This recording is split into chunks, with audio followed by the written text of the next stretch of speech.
sebelum tu saya pun telah mendapat kebenaran daripada Sajat lah untuk bercerita apa yang berlaku ya. Spekulasi mengenai tangkapan dia pasal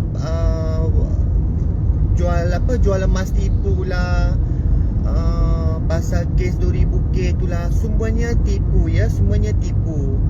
Okay, so apa yang berlaku adalah pada kemarin lah, sekejap ya, sebentar.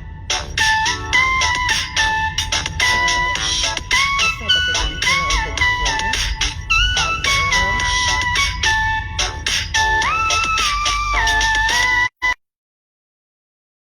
Sorry, minta maaf ya. Minta maaf. Okay, so is everybody here still? Ada kan? Okay, good. Okay, so what happened was Sajat telah mendapat satu surat untuk hadir di JAIS lah, Jabatan Agama Islam Selangor ya. So surat itu adalah surat untuk penyiasatan ya, penyiasatan sahaja. So dia macam ni ya, kalau kita mendapat mana-mana surat untuk melakukan penyiasatan, tak kisah daripada polis ke, daripada Jabatan Agama Islam, kita perlu pergi ya, kalau tak pergi nanti jadi benda lain pula. So Sajat pun pergilah ya, Sajat membawa saya bersama ibu dan ayah dia. Kami pun pergi ya. Bila kami pergi ke sana, apa yang berlaku adalah permulaannya ya okey, permulaannya okey ya. Mereka bawa kita ke satu tempat untuk melakukan siasatan, dan Sajat dipanggil ke dalam bilik. Saya bersama ibu dan ayah Sajat, kami duduk di luar lah. Okay, di luar bilik tersebut ya. Saya pohon untuk hadir dalam, tapi mereka tak benarkan ya. Tapi sememangnya ikut prosedur, bila Jabatan Agama Islam ni, bila mereka melakukan investigasi siasatan, kebiasaan mereka tak benarkan sesiapa masuk ya. So kita pun tunggu di luar. So hampir dekat sejam ya siasatan tu berlaku. Sajat pun panggil kita masuk ke dalam untuk melihat statement yang diberikan. So apabila membaca statement tersebut, saya ada menyuruh Sajat menukar satu daripada perenggan tersebut lah. So dah tukar semua, everything dah done. Statement pun dah print, Sajat pun dah sign, Nisha pun keluar daripada bilik tersebut. Kita ingatkan akan berlaku siasatan lagi. Tiba-tiba terdengar hentakan kuat di pintu tersebut ya.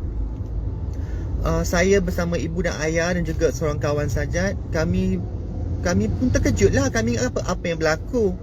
So semasa kami ke depan, dekat pintu tersebut, kami mendengar Sajat meminta tolong dan kita pun tak panik, tapi kita risau. So the next thing you know, we were informed dan Sajat ditahan untuk dibawa ke mahkamah. Pelik kan? Kebiasaannya bila berlaku siasatan, mereka akan memberi surat lagi untuk anda datang ya, tetapi kali ini mereka terus nak buat tuduhan di mahkamah. So what happened was, ada berlaku sedikit pergelutan ya di antara Sajat dan officer tersebut ya.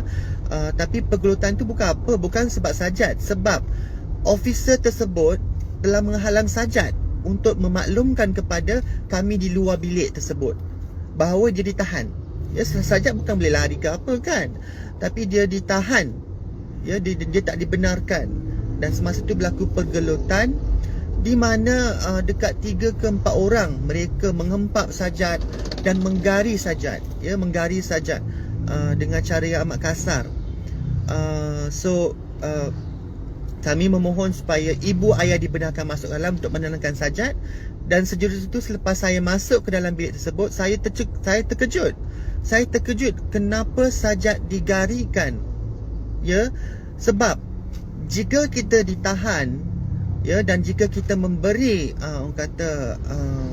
cooperation, right, cooperation, bekerjasama ya. Bila kita memberi kerjasama, tidak sepatutnya kami digari ya. So saya pun menyuruh pegawai tersebut membuka gari tersebut ya, dan beliau memberi alasan bahawa Sajat tidak berada dalam keadaan yang tidak stable. Saya kata dengan mak dia biasanya kata dia stable sekarang, mestilah dia terkejut tiba-tiba you all nak tangkap dia semua tu. So beliau pun pegawai pun telah mengarahkan gari itu dibuka ya. Dan ada yang mempersoalkan kenapa Sajat masa tangkapan tu boleh buat live IG.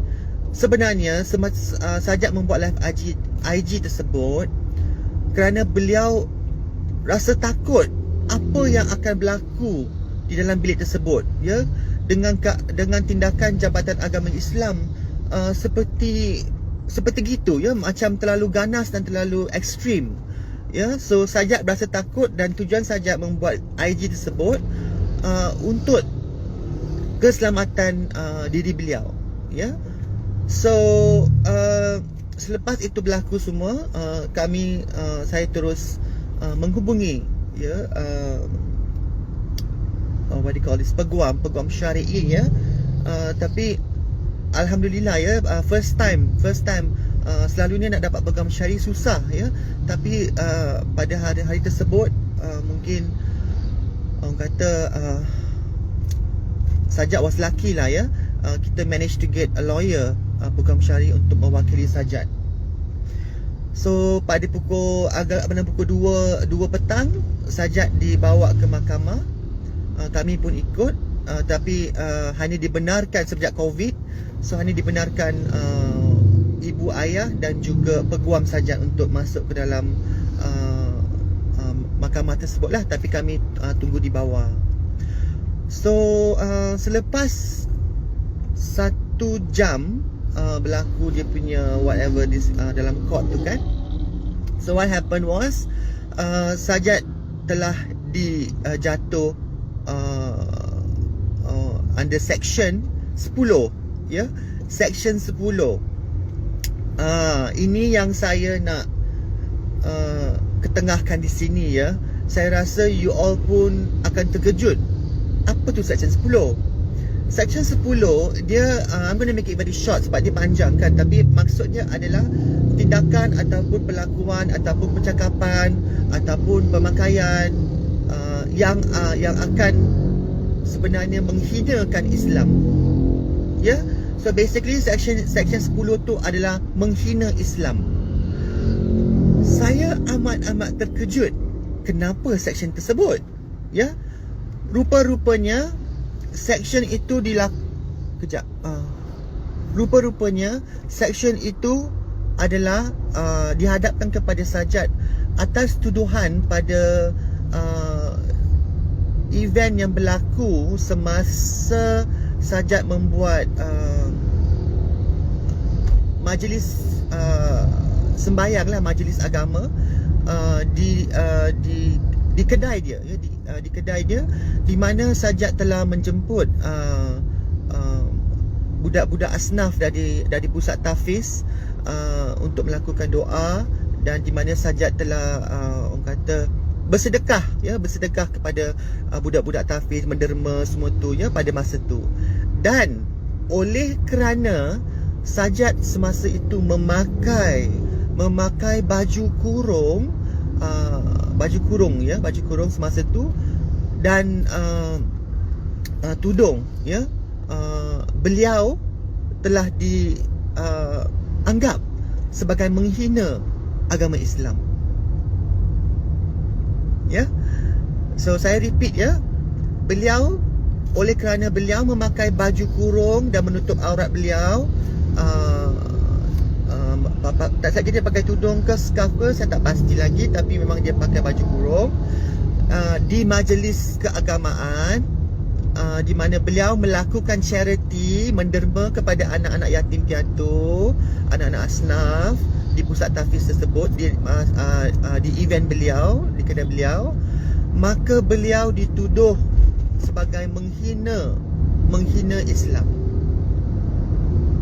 It's ridiculous, right? It's tak masuk akal langsung.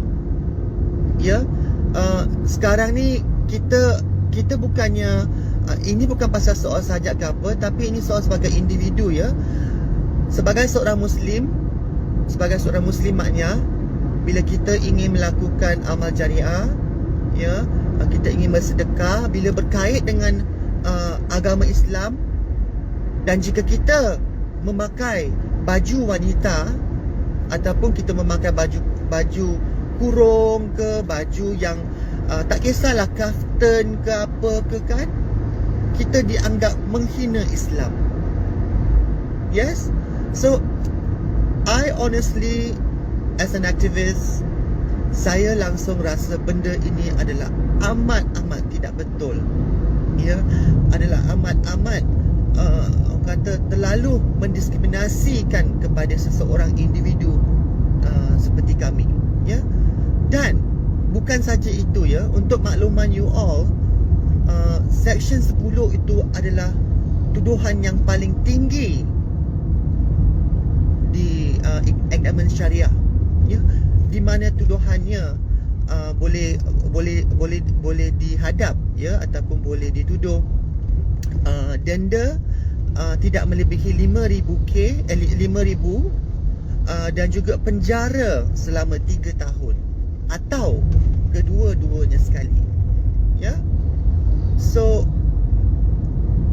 yes, Kasrina, kalau pakai tudung pun boleh dikatakan sebagai, sebab alasan dia adalah kita adalah lelaki. Tak kisah kita operate tak operate rupa perempuan, kita adalah lelaki. So apabila lelaki berpakaian wanita di majlis keagamaan tersebut, maka kita dianggap sebagai menghina ataupun memperlekeh-lekehkan Islam. So itu adalah alasan mereka, yang saya rasa amatlah, for me it's very drastic. It's very drastic, tak betul, dan nampak sangat is targeted. It's really targeted attack. Dan kes ini berlaku, tak silap kita, 2018. Betul tak, Kas, ya? Kalau Kas hadiri jamuan tersebut, majlis tersebut, dia berlaku di 2018. Tetapi kenapa hanya kini mereka melakukan tindakan, ya? Dan yang peliknya, pertuduhan akan dibuat pada waktu tertentu, dan mereka, pihak pendakwa, tidak mahu melakukan perbicaraan, tetapi mereka mahu melakukan pertuduhan semasa itu juga. So you nampak tak cara Jabatan Agama Islam ni, cara mereka menegakkan keadilan, cara mereka menggunakan kuasa mereka. Sebab saya berasa, saya berada di situ dan saya melihat dengan dua biji mata saya, mereka telah menyalahgunakan kuasa mereka, ya. Mereka telah menyalahgunakan kuasa mereka. Mereka telah, honestly, kerana mereka tahu sajak seorang transgender, seorang maknya, maka mereka menggunakan kuasa mereka se-ekstrim-ekstrimnya terhadap beliau. Kak Yaya, perempuan pakai tudung main dengan jantan. Betul, Kak Yaya, ya. Tapi itulah yang berlaku hari itu, ya. Nisha tak sempat sebab dan kita risau. Dan I nak cerita juga, ya, apa berlaku selepas itu yang membuat saya rasa amat marah, ya. Selepas Sajak dibawa ke mahkamah, beliau pun bomba. Kejap, ya. Okay. Sorry. Okay. Selepas Sajak diberi jamin, ya, dia diberi jamin yang terlalu kata menyukarkan, ya, di mana jamin beliau adalah berupa wang 3,000 dan pihak mahkamah juga memohon supaya penjaminnya adalah pegawai kerajaan grade A, ya. Grade A, mereka memberi kesukaran bagi kami untuk mendapat penjamin. Tetapi sekali lagi, alhamdulillah, syukur sangat, sebab semasa itu ada seorang pegawai grade A, ya, dia seorang cikgu yang boleh berada bersama kami untuk menjamin Sajat. So semasa of course lah kan, nak bayar 3,000, I rasa memang Sajat tak ada masalah kan. Penjamin pun dah dapat. So semasa menunggu jaminan tersebut, sistem mahkamah kini, ya, sistem mahkamah kini, mungkin bukan semua tempat, tapi di Selangor, di mana wang jaminan perlu dibayar di akaun bank. So apa yang perlu buat, pihak mahkamah akan menyediakan satu pucuk surat ataupun satu dokumen di mana kita akan pergi ke M-Bank untuk membuka akaun, ya. Dan selepas membuka akaun, kita perlu mengambil resit tersebut, pergi ke bank, pergi ke mahkamah, dan mahkamah akan freeze, ya, akan freeze lah kan, akan freezekan akaun tersebut. So tetapi yang sangkanya nampak sangat Jabatan Agama Islam tu, diorang memang, ya Allah, tak berhati perut, ya. Mereka telah menangguhkan surat tersebut. Surat tu bukan surat banyak tau, hanya sekeping surat saja. Tetapi mereka telah menangguhkan lebih dengan 1 jam 15 minit untuk menyediakan surat tersebut, ya. Dan akibat tindakan pihak Jabatan Agama Islam bahagian mahkamah, apabila kami mendapat surat tu, kami cuba lari, bukan larilah, kami terpaksa pandu kereta untuk ke M-Bank. Tiba-tiba ke M-Bank dah tutup. Rupa-rupanya sebab Covid kan, bank tutup pukul 4. So kami patah balik, Sajat tidak diberi keluar. Nampak tak betapa jahatnya mereka, ya? Mereka sengaja menangguhkan surat sekeping saja. Bukan dia surat panjang-panjang, itu pun it's a printed letter. You know, you just need to chop, letakkan nama-nama dah. Tetapi 1 jam 15 minit mereka membuat kami menunggu, ya, kami menunggu. Dan mereka pun menahan Sajat. Ni saya nak bagi tahu, kita ingatkan Sajat akan ditahan sebab kebiasaannya mahkamah ni, mereka ada satu bilik, ya, bilik tahanan sementara, ya, di bawah ataupun di dekat atas. Dan di Jawi juga, di Kuala Lumpur, Jabatan Agama Islam Kuala Lumpur, mereka ada juga bilik tahanan sementara, ya. Tetapi kali ini mereka menghantar Sajat ke apa nama tempat tu, Kuala Baru Kuala Baru ke mana? It's actually 1.5 hour drive from the court lah, ya. Dan tempat itu adalah tempat tahanan, ya. Dan Sajat memberitahu tempat tu sebiji macam penjara, dengan pagar-pagar, dengan ni semua tu, ya. So Sajat ditahan di sana. Kami pun tapi nasib baiklah kami dapat tahu lokasi Sajat secepat mungkin, ya. Kami dapat tahu lokasi Sajat secepat mungkin. So tapi alhamdulillah, Sajat memaklumkan, semasa dalam perjalanan pun Sajat dilayan dengan baiknya, ya.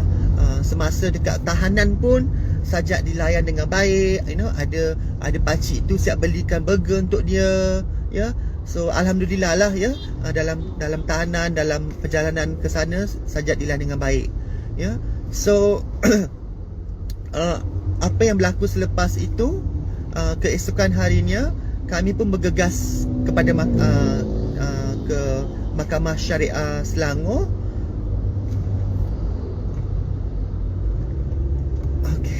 Kami pun bergegas ke Mahkamah Syariah Selangor untuk mendapat surat sekali lagi. Lepas tu kami bergegas ke bank. Thank God, alhamdulillah, apa nama dia, Kak Syuk, ya, Kak Syuk yang bergegas lah semasa tu, ya. So selepas dah pergi buat account semua tu, kami pun kembali ke mahkamah, bayar duit jamin tersebut, dan kami menunggulah. Menunggu sebab perjalanan daripada pusat kem tahanan tersebut adalah lebih kurang 1 jam setengah, ya. So kami terpaksa menunggu sebab mereka daripada sini nak ke sana dah 1 jam setengah, daripada sana ke sini dah 3 jam dah, kan. So menunggu akhirnya sajak pun datang dengan van putih tu, ya. So itulah insiden apa yang berlaku. Tapi nasib baiklah, ya, komuniti kawan kita ni, komuniti kita juga, ya, Sajat, dia tidak diapa-apakan, rambut dia tidak dipotong, semuanya tak ada apa. Tetapi disebabkan keadaan yang berlaku semasa tu, saya rasa amat tidak adil, ya, amat tidak adil, ya. Memang dia ditarget, memang kita tak nafikan memang dia ditarget, ya. Tapi kes yang ditarget tu saya rasa macam tak betul lah, ya, tak betul. Sebab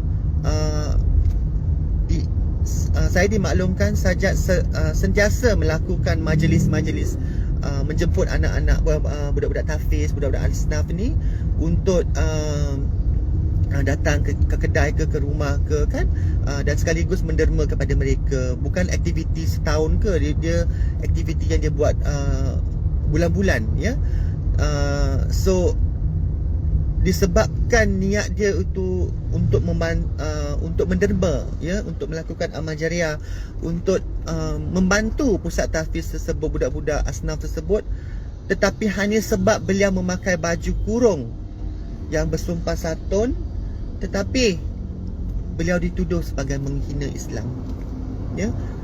Sorry you all, I tak boleh nak baca sangat because I'm actually driving right now. Yeah, let me see, ya. Diorang dah target saja. Yes. Betul. But at the same time, saya ni bukan pasal isu Sajat saja, dah banyak isu yang saya assist, ya, saya bantu. Kebanyakannya bila kes maknya ni mesti kes tangkapan pakai baju perempuan, ataupun paling ekstrim kes liwat lah, ya, kes maknya liwat, ya, maknya liwat budak-budak muda, anak ikan, dan juga kes sex work ataupun cendol, ya. Tetapi masalahnya sekarang apabila mereka menggunakan Section 10 ni terhadap isu memakai baju perempuan di majlis keagamaan, saya rasa itu ada satu petanda di mana kita semua perlu berhati-hati, ya. Kita semua perlu berhati-hati, ya, sebab saya percaya komuniti maknya kita, terutama komuniti maknya Muslim, ya, seperti kita semua ni, bila kita menghadiri majlis tertentu, majlis keagamaan, kita pasti akan memakai kaftan, baju kurung, kebaya, kan, tu benda-benda yang baju-baju yang orang kata bersesuaian, ya. Tetapi apabila timbul kes seperti ini, maka kita perlu juga berhati-hati. Sebab kini apabila, dan saya pasti kes ini akan diviralkan apabila pihak media mendapat fakta kes tersebut, ya. So apabila media mula viralkan section tersebut, mulalah orang di luar sana menggunakan alasan section tersebut terhadap komuniti trans seluruh Malaysia, ya. So saya dah lah nak buat akikah anak. Boleh, sebenarnya boleh kas, tetapi my advice is kita jangan buat for instance, ya, gambar, kan, jangan ambil yang kita berpakaian, video live, semua tu, ya. Sebab benda-benda macam tu boleh digunakan terhadap kami, ya, terhadap kita lah, ya. So we have to be very cautious, ya. Dan mengenai isu Sajat, saya nak maklumkan di sini, saya ni bukannya spesifik hal Sajat. Banyak lagi kes-kes yang saya uruskan. Kenapa hal Sajat? Sebab as you know, isu Sajat ni orang kata memang satu Malaysia akan tahu benda tu, ya. So sebab tu Nisha perlu maklumkan kepada you all apa yang sebenarnya berlaku, ya. dia bukan ditahan disebabkan kes yang umrah, kes apa, tidak, tetapi disebabkan insiden ataupun majlis yang berlaku 2018, ya, di mana beliau membuat event keagamaan tersebut, ya. Hati-hati kita di yes, betul. So we have to be very careful, everybody, ya. Dan bagi Nisha, Nisha jenis satu je lah. Saya tak kisah Sajat ke, Kasrina ke, Misha Majid ke, Dina ke, sesiapa, okey, sesiapa, ya. Kalau perkara macam ni berlaku, saya sebagai komuniti trans, saya bimbang, ya. Saya akan ke depan untuk membantu apa yang saya boleh bantu, ya. Dan saya tidak memilih orang, ya. Saya semua pun saya bantu, ya, termasuk Sajat, ya.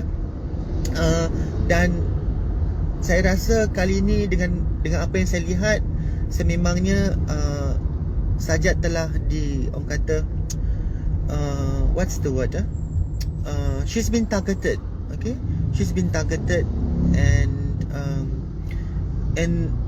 her rights has been violated, ya.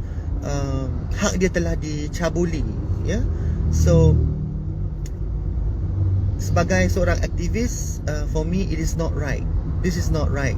Kerana sistem syariah, sistem perundangan sepatutnya melindungi semua pihak, ya, semua pihak termasuk golongan kita, ya. So tetapi apa yang berlaku kepada Sajat hari itu amatlah tidak adil, ya. Kalau ia pun mereka berasa tindakan Sajat tu memakai baju kurung semasa upacara keagamaan, bukan upacara, event keagamaan tu tersebut, sekurang-kurangnya berilah satu surat amaran, ya, ataupun berilah satu what do you call this, nasihat and so on, ya, teguran and everything, ya. Tapi dilihat mereka telah memang target beliau dan telah lama mereka prepare kes tersebut, ya. Dan cara tahanan, cara proses tersebut, saya rasa bukan seolah, tetapi sememangnya Sajat telah dianiaya lah. Okay. Yes Kak Ika, betul. So disebabkan benda tu baru berlaku, kita pun orang kata memberi masa kepada Sajat untuk menenangkan diri, ya, sebab memang dia trauma, benda berlaku kat dia, dan insyaAllah kami akan melakukan apa yang sepatutnya. Tetapi semuanya terpulang kepada Sajat. Kalau Sajat ingin meneruskan tindakan yang sepatutnya, kita akan cuba bantulah, ya.